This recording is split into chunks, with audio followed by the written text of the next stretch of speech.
Les voy a dar la bienvenida a nuestros queridos compañeros, colaboradores. Está aquí a mi izquierda Renata Turrent, que es conductora de El Aquelarre, Ana Francis Moore, conductora de Aunque Usted No Lo Vea, Víctor Aramburu, de Economía con Sazón, y mi queridísimo también colaborador de muchos espacios, Víctor Ronquillo. Bienvenidos a todos. Muchas gracias. Muchas gracias. Buenas noches. Pues miren, a mí me gustaría que abriéramos esta plática de hoy con el discurso de cierre de la doctora, porque habla de una visión de gobierno, y creo que es un muy buen referente como para empezar y poder contra ese referente ver qué es lo que hoy se presentó a la luz justamente de ese referente. Entonces vamos a ver este pedazo del discurso de cierre que hoy dio Claudia Sheinbaum al terminar su intervención, y regresamos con ustedes. Iniciamos el camino de la gran transformación de nuestra ciudad de la mano de la transformación del país. Gobernamos con corazón, entusiasmo y convicción. Nos caracteriza nuestro tesón de estar siempre del lado de la víctima y de la justicia. Nos obstina una visión de gobernar como ciudadanos y ciudadanas, de no perder nunca el piso y de escuchar sin cansancio a las personas. Llamamos a la ciudad nuestra casa porque convocamos a que vivamos, los que vivimos la Ciudad de México, como la casa común. Y es así. Estoy convencida, pues una vez más, la solidaridad, la participación y el humanismo de las y los habitantes de esta gran ciudad ha sido mostrado ante el mundo en esta pandemia. La ciudad tiene esperanza y tiene futuro. Bueno, ahí está el discurso. Es un discurso desde mi punto de vista muy potente. De hecho, yo me siento muy representada ahí.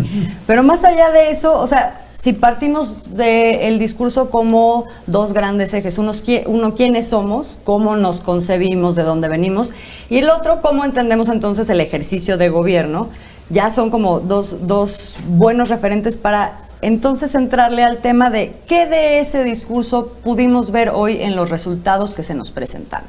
¿Quién quiere empezar? Ana Francis. Pues yo me arranco. Mira, de entrada es muy emocionante, le platicaba a Renata ahorita, escuchar en tu jefa de gobierno hablar en el asunto de los derechos de la población LGBTIQ+, que por supuesto que siempre va a haber avance de derechos, que no hay ningún retroceso. O sea, el solo hecho de que los mencione, me explico, y el solo hecho de que diga que vamos para adelante, que no hay retroceso de derechos, a mí todavía se me pone la piel chinita porque yo estaba en esta ciudad cuando eso ni siquiera se decía, pues, ¿no? Porque la última marcha LGBTI, que es de las más importantes del mundo, la que ocurre en la Ciudad de México, la última fue virtual, pues, pero la anterior fue apabullante. En fin, eso es muy emocionante ver a una jefa de gobierno tranquila, inteligente, serena, es la misma persona en ese sentido, es decir, no la vemos que cambió de reloj, me explico, lo cual siempre es preocupante. Y eso es muy emocionante, pues, que sea una mujer científica, me parece una forma moderna de hacer política, una forma que no hemos visto y que estamos empezando a ver. Y que es otra cosa, sin aspavientos, sin show, datos, notas claras, números claros. Claro, como es científica, pues hay un antes y hay un después, ¿no? Antes teníamos estas 3 cositas y ahora necesitamos tener 8, entonces hay que construir el camino del 3 al 8, pues, ¿no? Y eso a mí como ciudadana me da mucha tranquilidad. Renata, las palabras que acabamos de escuchar de la jefa de gobierno, una administración que está siendo llevada a cabo por ciudadanos que no se quitaron este traje de peatones, de ciudadanos de a pie para empezar a llevar a cambio no solo un proceso de transformación, sino para administrar una ciudad. ¿Tú lo ves más allá del discurso, en las acciones y en lo que a través del informe ha mostrado como resultados del estado de su administración? Sí, totalmente. Creo que coincido con Ana Francis en que yo también me sentí muy representada y muy orgullosa de tener siempre una mujer y una mujer tan entera como Claudia Sheinbaum, pues como mujer viendo política, que nunca tienes esos referentes, por lo menos no mujeres. es muy emocionante, ¿no? Eso como a nivel mucho más emocional desde mi punto de vista. Pero en términos de lo que preguntas, creo que Claudia Sheinbaum se convierte en esta combinación perfecta, creo yo, entre entre la cuarta transformación y lo que le habla a la gente de la cuarta transformación y del obradorismo, y esta parte científica que mencionaba Ana Francis, ¿no? Hace como una combinación que a mí me encanta verla en la ciudad, y espero que tenga una carrera política más grande, y que es justo lo que mencionas, ¿no? Es gente que entiende la necesidad de hacer política de a pie y de entender qué es lo que la gente necesita y no nada más gobernar acá arriba, pero usando lo mejor de la tecnocracia que tenemos. A ver, Víctor, ¿cómo se traduce esto en políticas públicas específicas que hoy las vimos nombradas? Se habló de acceso a la educación, a la vivienda, a la salud. Se habló, a mí me parece que hay una cuestión que engloba muchas cosas, que es este tema de la ciudad sustentable. ¿Cómo lo viste tú? Yo creo que hay una recuperación de la trayectoria que había tenido la ciudad, ¿no? Desde la transición a la democracia, desde el 97, que con el gobierno de Cuauhtémoc Cárdenas inició, Andrés Manuel construyó, Marcelo, digamos que la consolidó, y después hubo como un bache, ¿no? En la pasada administración, por llamarlo de alguna manera, ¿no? Sí, por decirle así. Sí, digo, si bien como lo que comentaba Ana Francis, pues no hay retrocesos en los derechos, creo que no los hubo, pues porque somos muchos, ¿no? Y ya estamos organizados y colectivos, pero si hubiera sido por lo que pasó los últimos 6 años, a lo mejor sí se hubieran perdido algunas cosas. Creo que estamos regresando al trayecto correcto en ese sentido, y con este discurso de derechos, lo cual lo comentaba la jefa de gobierno, por ejemplo, bueno, ponerse del lado de la víctima. Creo que en la administración pasada hubo muchos casos de revictimización, ¿no? En ese sentido. Entonces creo que ya estamos retomando la trayectoria correcta que llevaba la ciudad. Y, por ejemplo, bueno, hablando de políticas públicas, un programa que, por ejemplo, a mí me gusta bastante es el de Mejor Escuela, ¿no? Que no es la visión tecnocrática en el sentido de la pasada administración, de que era de arriba hacia abajo y en una oficina, quién sabe en dónde, se toman las decisiones de en qué se le va a invertir, o como si supieran mejores, no sé, en qué escuelas se necesitan baños y de qué tipo, y además que se prestaba bastante a la corrupción. Ahora es la propia comunidad escolar la que decide, porque además quién va a saber mejor si funcionan o no funcionan los baños, o si al niño le rompen los uniformes escolares, las bancas que ya están usadas, pues que la gente que lo padece, ¿no? Esos problemas. Entonces, creo que en términos de políticas públicas se están retomando y se le está dejando el poder a la gente de que decida, ¿no? Sus decisiones. Otro que me llama la atención también, bueno, es esta parte, por ejemplo, de la rehabilitación de los ENDIs, del DIF. Creo que eso también tiene un poder liberador bastante para las mujeres en particular. Entonces, pues porque ahí pueden dejar a los niños y dedicar ese tiempo a otra, ¿no? Entonces hay integralidad, por ejemplo, con los pilares, ¿no? Quizá dedicarlo a educación, ese tiempo, o como se comentaba, al derecho a la cultura, ¿no? Otro tipo de actividades. Entonces, creo que hay una visión más integral y de retomar la trayectoria que pues íbamos en esa, ¿no? Y se perdió. Víctor Ronquillo, también hablando de derechos, parece que tienen un nuevo significado, porque eso ha sido un proceso largo. Inicia con el proyecto de Constitución de la Ciudad de México, y allí se establece una Carta Magna, que es una carta de derechos. Antes veíamos a los derechos como algo lejano, algo ajeno, a los que podíamos acudir cuando éramos víctimas de algún delito a través de una exigencia que no sabíamos si se nos iba a responder. Pero aquí hay más profundidad. Está el derecho a una ciudad libre de contaminación, el derecho a esparcirnos, el derecho al agua, el derecho a la educación, el derecho a la salud, y nos podemos seguir así de largo. ¿Cómo consolidar todos estos derechos a través, uno, de leyes secundarias en el Congreso que le dan viabilidad a esta Constitución de la Ciudad de México, pero por otra parte a través de las autoridades, lo que menciona en su informe la jefa de gobierno? ¿Tú lo ves en la calle? Sí, yo lo veo en la calle y lo veo además como algo que tiene que ver con políticas públicas, sin duda, ¿no? O sea, todo lo que encontramos de datos, muy abrumadores los datos, los números, ¿no? Muy optimistas, pero además con una fehaciente verdad, ¿no? Tiene que ver con eso, con la instrumentación de políticas públicas, y que parten de una definición fundamental: una ciudad de derechos. Eso es determinante, ¿no? Y luego, bueno, yo tenía mis dudas sobre hablar de términos de significados hoy, pero al final al ver cómo iniciamos el noticiario, y a mí me entusiasma mucho, de verdad me pone muy, muy contento el que la jefa de gobierno haya dicho que gobierna con el corazón, o sea, qué determinante, ¿no? Que gobierna con el entusiasmo, ¿no? O sea, este entusiasmo de querer transformar el mundo y la convicción política, el corazón, que el corazón no hay que olvidar, el corazón está situado a la izquierda. Y yo dudaba porque de pronto no quería caer en un discurso intelectual, pero fíjense que me parece muy importante hablar de que este discurso de la jefa de gobierno y su discurso político en general es un discurso de la alteridad. Somos los otros, las mayorías, como dice mi tocayo, las víctimas, como dirían las colegas, las mujeres, los otros, los que hemos tomado al fin y de nueva cuenta el control de esta ciudad. A partir de eso, de una gestión de gobierno que, viene del ejercicio de la feminidad, de la alteridad política, sensible, vital, humana, que nos enseñan las mujeres. En mi vida mandan las mujeres y yo me siento feliz. Mi jefa azul es mujer, mi mamá es mujer, mi esposa es mujer, mis hijas son mujeres. Bueno, hoy, escuchando este discurso de la alteridad, reivindicaba mi parte femenina.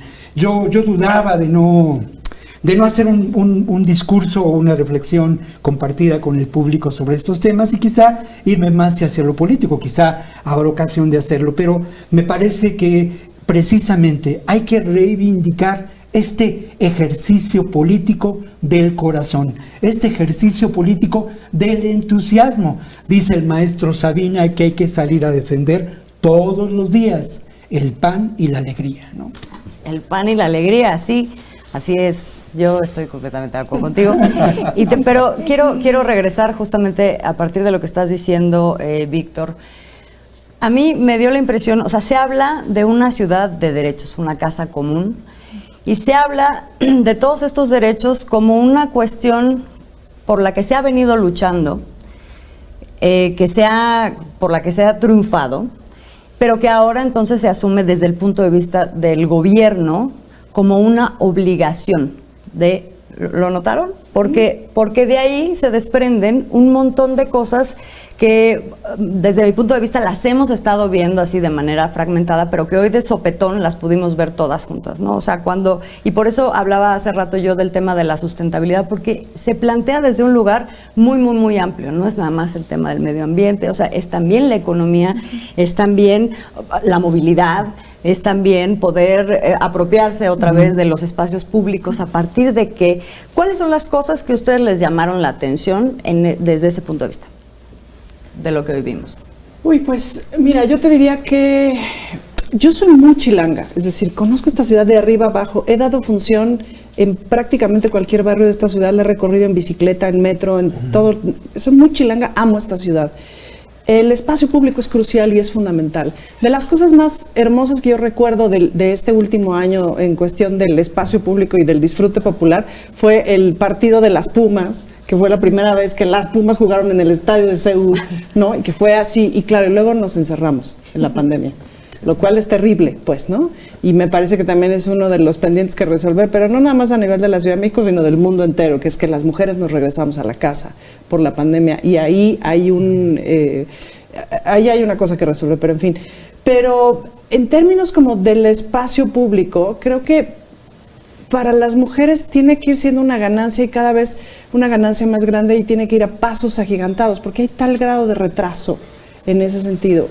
Entonces, sí veo como mucha más amabilidad en el espacio público en dos sentidos. Por un lado, sí, puedes pensar que hay un gobierno que te respalda, lo cual es rarísimo porque no había pasado, porque pasaba poco, porque ha ido pasando de forma paulatina.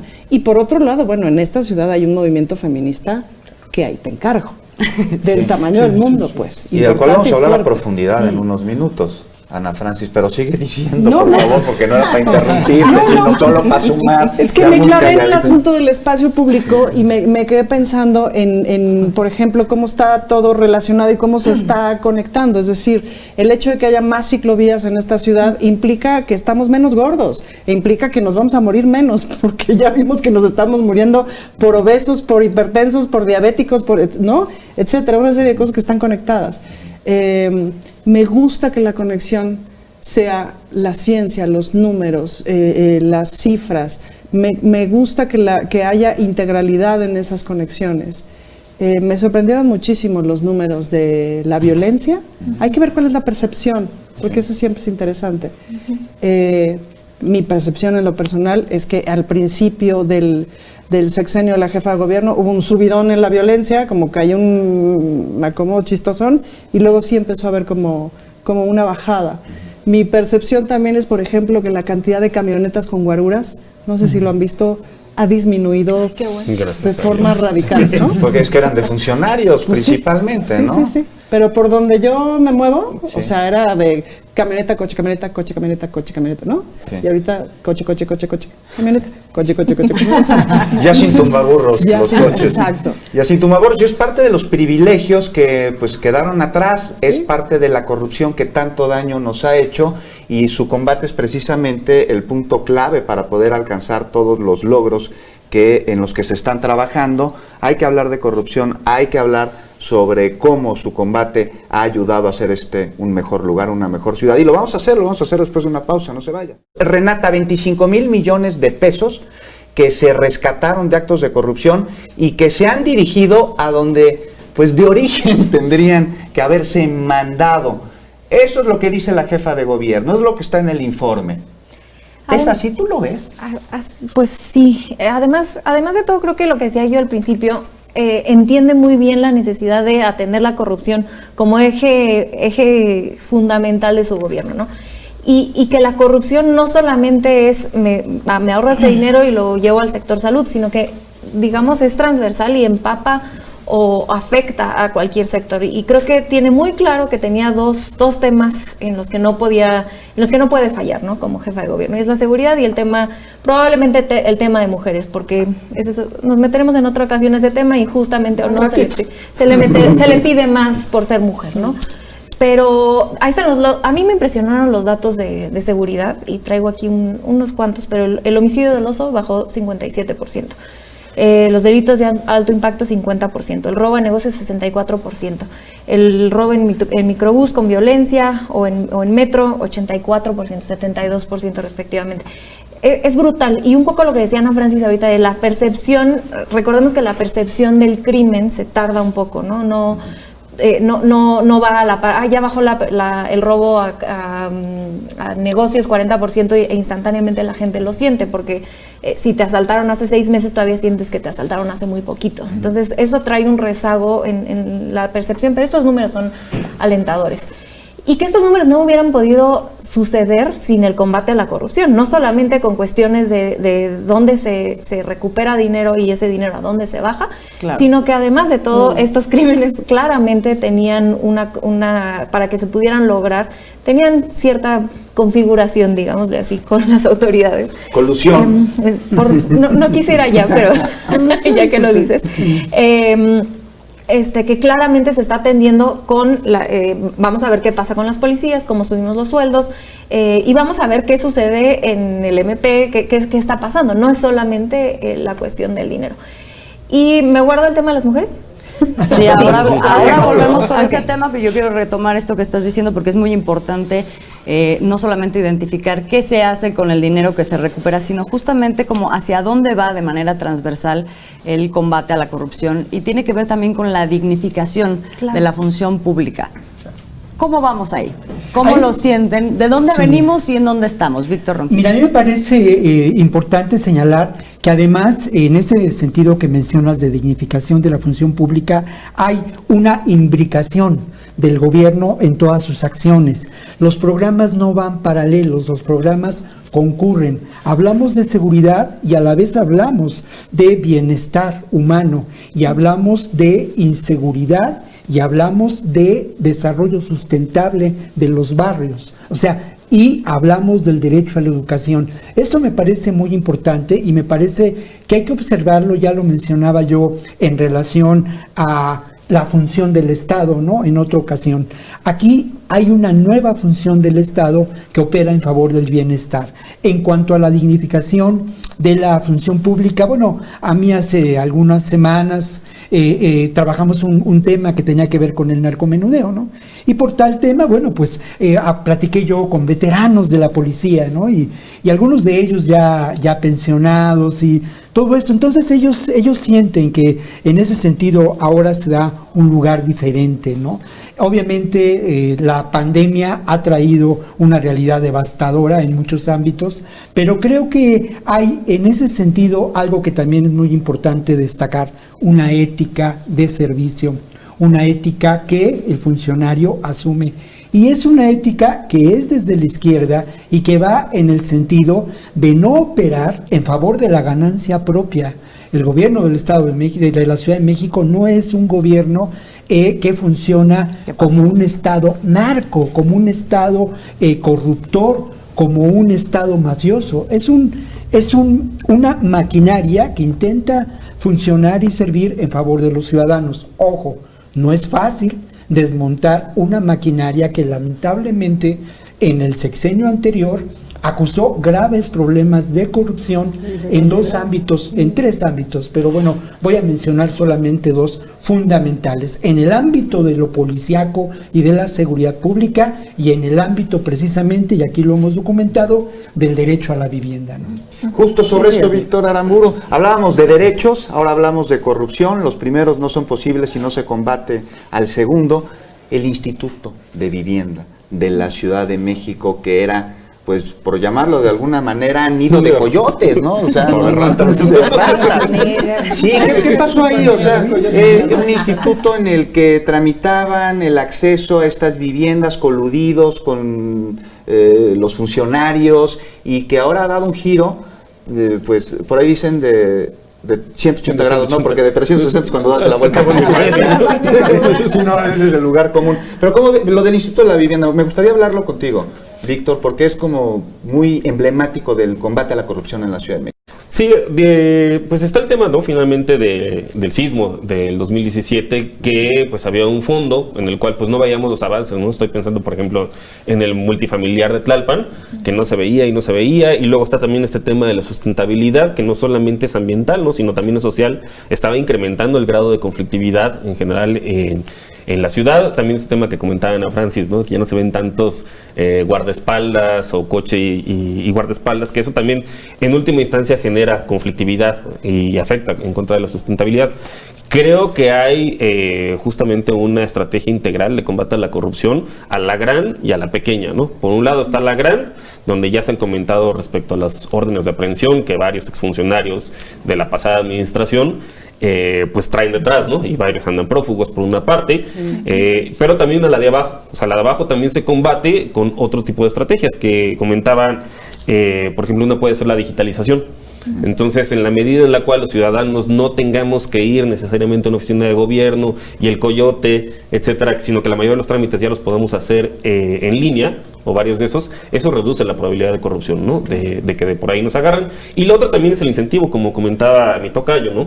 A los policías, pues que si te suben el sueldo, pues tienes menos pretexto para ser corrupto y además vas a hacer mejor tu trabajo, quizá la sociedad te va a tener mayor confianza, si empieza a haber resultados como los que comentaba Renata, ¿no? En el sentido de que la mayoría de los delitos de alto impacto van hacia la baja, ¿no?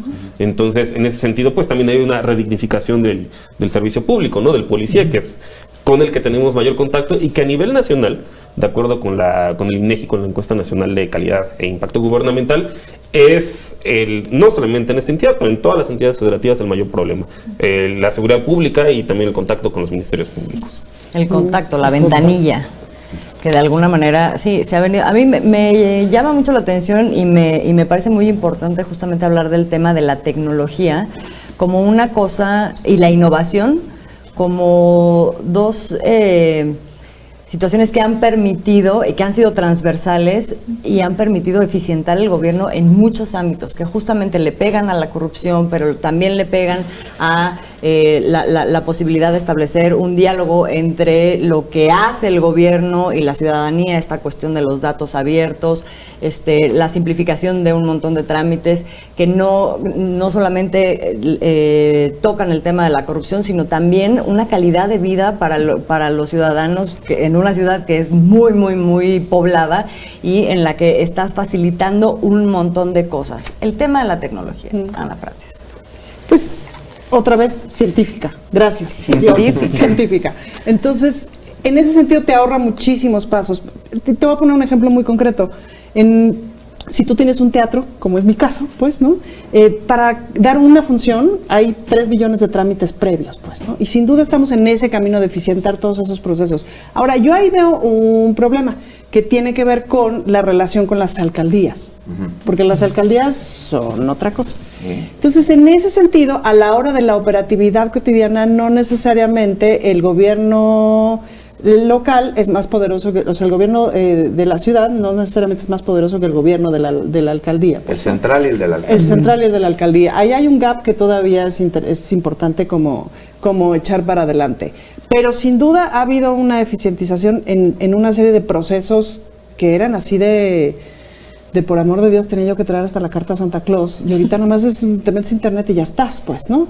Y eso siempre ayuda muchísimo. Un vía crucis, Ana Francis. Antes de irnos al corte, para cerrar esto de la corrupción, siempre que hablamos de la corrupción y los corruptos y el que me pide, pero para que haya un corrupto necesita haber un corruptor, Ana Francis. ¿Tú ves que se esté atendiendo también ese tema que es mucho de educación, de principios y de ciudadanía? Pues mira, el otro día llegó el de la basura justo ahí al teatro y para pedir su mensualidad, pero pues el teatro está cerrado, ¿no? Y le dije, de entrada estamos muy mal porque esto es un servicio público y usted no debería ni siquiera de cobrar la mensualidad. Es la primera vez que puedo decirle eso y que el tipo se echa para atrás y se va. No, porque ya lo había intentado hace 4 años y me dijo, pues lo que usted mande, señorita, pero no va a salir su basura. Pero fíjate qué importante lo que estás diciendo, Ana Francis, porque eso de lo que habla es de que, pues sí, o sea, los ciudadanos que están insatisfechos con un gobierno en el que no confían, necesariamente se pliegan a un sistema de corrupción. En cuanto existe una voluntad política en donde la dirección opera en otro sentido, entonces se puede exigir de este lado, pero de ese lado también sabes que va a haber una respuesta. Sí. Y también sabes que no te tienes que ir por otro tipo de caminos para poder conseguir que te saquen la basura. Que te saquen la basura o pagar tus impuestos, nada más, ¿me entiendes? O sea, te empodera. Exactamente, entonces es muy importante desde ese otro punto de vista lo que refleja esto en cortito que tú viviste. Cambia radicalmente. Es decir, en el momento en que sientes que va a haber una autoridad que te responde, o sea, las abogadas en los ministerios públicos, hay que analizar qué también ha funcionado, cuáles son los problemas que hay, etcétera. Pero tener una señora abogada con perspectiva de género en un ministerio público es otra cosa. Es otra cosa. Es otra cosa. Bueno, pues vamos a seguir platicando del informe, el segundo informe de la jefa de gobierno, Claudia Sheinbaum. Vamos a una pausa y regresamos. Este tema de la violencia contra la mujer, ¿es un pendiente? ¿Es una deuda de la ciudad? ¿O estamos en el camino correcto y estamos simplemente en un punto del proceso? Bueno, sin duda que es un pendiente y sin duda que es una deuda de la ciudad y del mundo entero, pues, ¿no? En ese sentido, me parece que estamos en una parte del camino correcto, pero hay muchísimas cosas que no estamos viendo. O sea, por ejemplo, el asunto de las guarderías me parece que es buenísimo, eso es clave, pues, ¿no? Pero ¿qué podemos hacer como gobierno para cambiar la configuración adentro de las casas, para que la justicia esté dentro de las casas, más en este momento? Que el agresor sea el que se vaya y no tienes a las mujeres con hijos y todo. En los refugios, bueno, sí, es lo más lógico. Y eso es muy bueno, ahora hay que ver cómo lo implementas, porque el asunto es que las mujeres se van a los refugios y no a casa de su comadre, porque el agresor las va a matar. Es decir, cuando se van a los refugios es porque están en peligro de muerte. Eso por un lado. Luego, un pendiente que a mí me parece crucial y que además me parece emblemático es el asunto de la trata de mujeres, de la trata de niñas, niños, que tiene que ver con 3 asuntos. Por un lado, la corrupción, porque allá hay políticos metidos, allá hay funcionarios metidos, allá hay empresarios metidos, etcétera. Tiene que ver con la seguridad y tiene que ver sin duda con la violencia de género. No sabemos cuál es el estado de la trata en la Ciudad de México y es raro no saberlo porque sabemos un montón de cosas, porque la jefa nos ha informado un montón de cosas, porque diario nos informa, porque hay transparencia en ese sentido, pero no sabemos cuál es la circunstancia de eso, no sabemos en qué camino vamos. Y ojo que con contrarrestar y con hacer frente a la trata, no me refiero a las mujeres trabajadoras sexuales, para nada, me refiero al negocio que las explota. Como hay muchos otros negocios que explotan a personas, pero este me parece crucial. Renata, algunos de los pendientes, ¿qué otros pendientes encuentras? Pero sobre todo, el camino que se está llevando a cabo para resolverlos, para solucionarlos, ¿tú crees que es el adecuado y qué le falta? Sí, coincido que claramente faltan cuestiones de violencia contra las mujeres, no solo en la Ciudad de México, en el país y en el mundo, ¿no? Eso creo que desgraciadamente nos vamos a morir y no vamos a verlo resuelto. Sin embargo, no tengo duda que vamos por el camino correcto. Y a mí lo que quiero rescatar del informe de gobierno es la alerta de género, que yo siempre tengo mis cuestionamientos sobre la alerta de género porque no nos queda muy claro qué tanto sirve o no, porque no se ha evaluado, ¿no? Entonces se emiten alertas de género a lo largo del país y de pronto no estamos seguros porque no hemos hecho evaluaciones al respecto.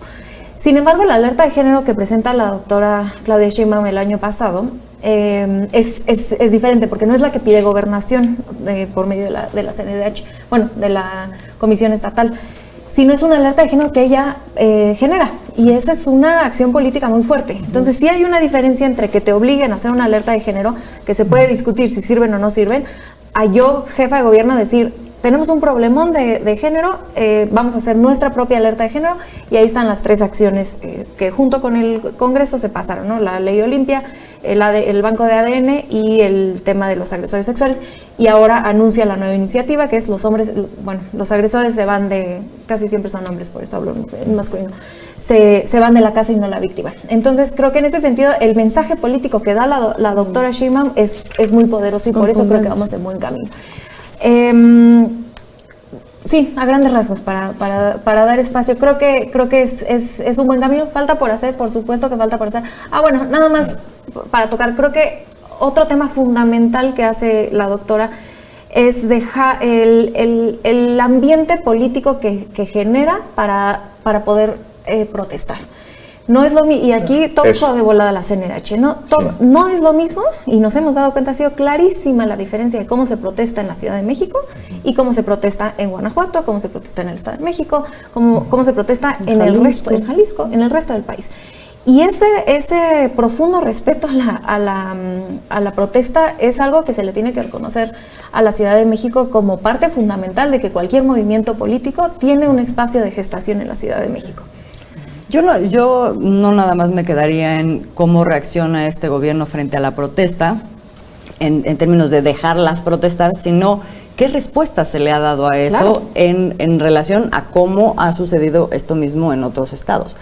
Escuchábamos a la doctora Claudia Sheinbaum diciendo, tenemos la vocación de escuchar, y yo creo que eso es algo que sí se hace en esta ciudad. ¿Ustedes qué piensan?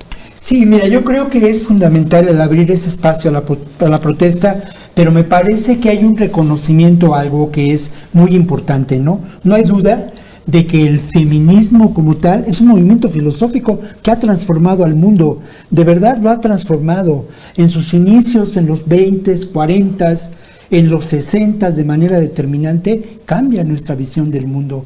Y me parece que hoy ese reconocimiento está presente en las políticas públicas de este gobierno. Existe una Secretaría de las Mujeres como tal. A mí me ha tocado ir a reportear a la Secretaría de las Mujeres, trabajar con las abogadas de las mujeres y darme cuenta de que en la Secretaría de las Mujeres lo que priva es esta visión femenina del mundo. Esto es muy importante. No es el ejercicio de la razón del poder, es otra razón, más humana, más sensible, más del corazón. Y bueno, complicado documentar la historia que alguna vez compartimos con las abogadas, ¿no? Pero este acompañamiento por parte de ellas con las mujeres que han sido violentadas resulta determinante, y es ahí donde encarna la política pública. O sea, más allá del discurso, de los datos que son importantes, lo que existe es esta construcción de una nueva realidad social. Y además, Ana Francis lo menciona muy bien, esto es real. Y la violencia que se da en el espacio de las clases medias, ¿no? Eso es una. Pero la realidad brutal de lo que ocurre en los espacios vinculados a la trata de personas en ámbitos de delegaciones como puede ser Iztacalco o como puede ser la zona de la Merced, es brutal. Y ahí también se pone en juego una política pública que entraña mucho riesgo. Es cierto, faltan muchas tareas por cumplir, indudablemente. Hay que desmontar la máquina de la corrupción, pero existe una voluntad política y una acción que se traduce en acompañamiento en ocasiones muy cercano, muy humano, con términos jurídicos que sí transforma realidades. En diálogo y en trabajo. Y en trabajo, por supuesto. Y eso tiene que ver con la ética y con la dignificación de la función pública, ¿no? Víctor Aramburu, voluntad política asertiva con el tema de las mujeres en la capital. Sí, en política pública tenemos un dicho, ¿no? Que es que pon la cartera donde pones la boca. Entonces, digo, ya, si alguien quiere tener un análisis sobre las prioridades de un gobierno y la voluntad política, pues es ir a ver el presupuesto y en qué se está gastando. Entonces, o sea, una de las violencias quizá más, digamos, de las peores y más visibles, pues es este tema, ¿no? De las agresiones sexuales, de feminicidios, etcétera, ¿no? Y entonces, bueno, para eso hay programas que se comentaba, bueno, mejoramiento a senderos seguros, ¿no? Porque finalmente el tipo de movilidad que tienen las mujeres, pues es más a pie, o es de cortos trayectos, mientras los de los hombres son más en transporte público de mayores distancias, ¿no? Entonces, creo que eso tiene un efecto. Pero hay otro tipo de violencias que son más sutiles, ¿no? Y son más cotidianas y que restringen la libertad. Pero no menos contundentes. Pero no menos contundentes, o son las que están a la base, ¿no? Entonces, pues está este tema que comentaba yo al principio de, por ejemplo, liberar tiempo. Entonces, habla, por ejemplo, de los desayunos escolares calientes. Entonces, digo, así es la división, desgraciadamente así funciona la sociedad, pero quienes más están a cargo de esa economía no monetizada, pues son las mujeres, ¿no? Entonces, el hecho de que en las escuelas haya desayunos calientes, pues eso le libera tiempo a las mamás o a quienes están a cargo. Y es el 95% de las escuelas, además de todo. O sea, Y dinero. Exacto, no es menor. También el tema, por ejemplo, bueno, de los apoyos en términos de mi beca para empezar, pues finalmente es un billete que la mamá se está ahorrando, ¿no? Y lo puede dedicar a o sea, el rango de opciones se le está ampliando, ¿no? El ejercicio de derechos, de libertad, se le está ampliando.